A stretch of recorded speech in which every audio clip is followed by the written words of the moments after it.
Our brains are packed with instincts, little programs that have been running for millions of years. Some are here to keep us alive, others are here to help us do very human things like make friends, fall in love, fight over the last slice of pizza. Today we're splitting them into two groups. Group A, the keep you alive instincts, your body's autopilot. Hunger, thirst, sleep, the stuff that keeps you breathing. Group B, the behavioral and social instincts. This is where things get really interesting. Fighting and fleeing, falling in love, joining tribes, playing games, exploring new things.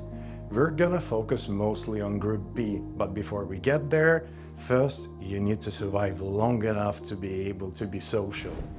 Part A, physiological survival instincts.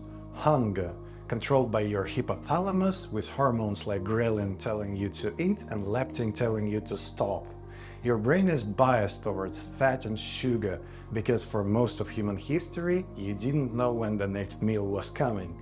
That's why pizza feels like a brilliant idea at any time of day. Thirst, tiny osmoreceptors in your hypothalamus track how watery your blood is. When you're dehydrated, they trigger the hormone vasopressin to make you feel thirsty. Breathing, run by the amygdala oblongata, which isn't looking at oxygen levels but carbon dioxide in your blood.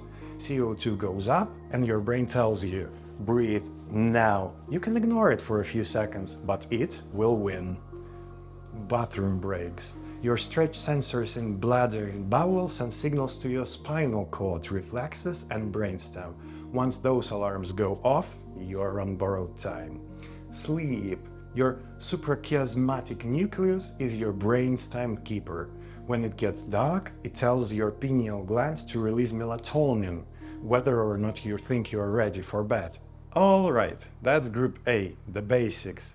Now I'm going to take a quick nap before we dive into Group B. Wake me up when we are talking about the fun stuff.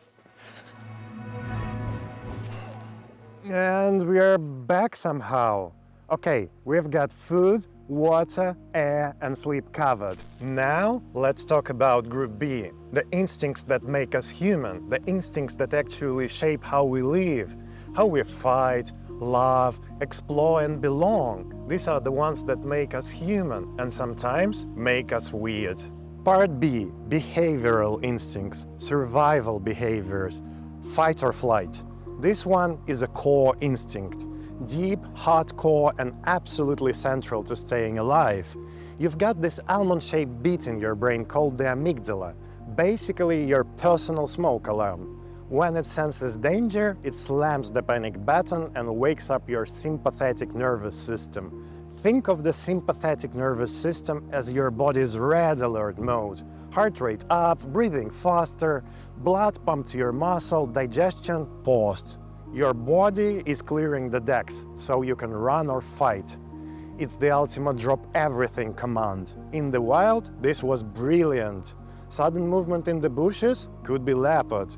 Today, the same system gets triggered by emails, meetings or bad news. And here is the problem. It's too active for modern life, exhausting and not always helpful. Freeze. Sometimes your brain picks the statue option. That's the preaqueductal gray in your midbrain calling the shots. It can lock you in place to avoid detection. Helpful if you are a rabbit in the grass. Not so helpful and weird if it kicks in during a job interview. Pain avoidance. Your nociceptors, pain sensors in your skin and tissue, send an emergency signal straight to your spinal cord to pull away, skipping the think about it step entirely. Next category, reproduction and kinship, sexual attraction. Your hypothalamus and dopamine-rich reward circuits light up when you see someone with certain evolutionary green flags.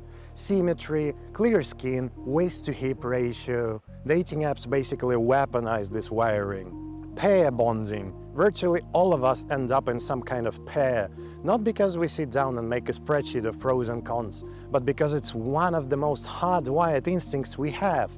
We are a pair bonding species. This is driven by brain chemistry. Oxytocin and vasopressin get released when we share closeness, touch, laughter, and life experiences. These chemicals create a powerful sense of connection and trust, almost like your brain is stitching two nervous systems together. In our evolutionary past, pair bonds helped raise children and share resources. In modern life, it's everything from long-term relationships to best friendships that feel almost romantic in their closeness. And because this instinct is so strong, we often find ourselves in pairs almost without thinking, as if our brain is quietly nudging us towards someone and saying, "Yep, that one, stick with them." Parental care. Holding a baby lights up your nucleus accumbens, the brain's reward center, while oxytocin surges. It's evolution's way of making sure we don't walk away from tiny helpless humans.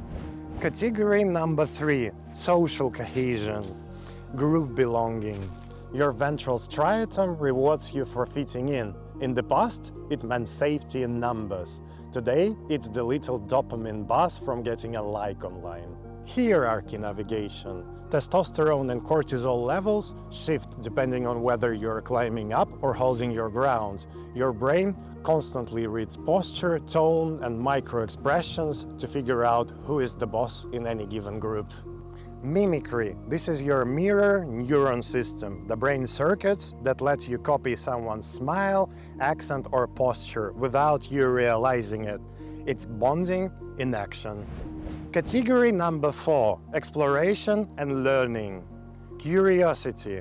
The mesolimbic dopamine system lights up when you encounter something new. In the past, curiosity got us over the next hill. Now it keeps us Googling at 3 a.m. Play.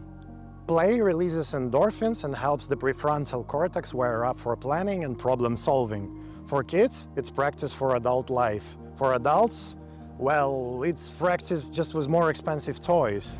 Category number 5, aversion and protection. Disgust.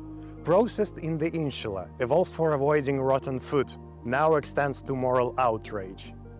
Territoriality. Amygdala and testosterone keep you protective of your space, whether it's land or your seat in the bus. Category number 6, resource instincts. Hoarding. Dopamine plus scarcity memory. The reason we kept grain in jars and now keep random cables in drawers. Now we're going to the lighthouse. From the hunger that pushed our ancestors to Rome to the curiosity that sent us to the moon, our instincts are ancient, but in the modern world they don't always know what's best for us. The question isn't whether you have instincts, it's whether you can spot them when they kick in and decide if you want to follow them.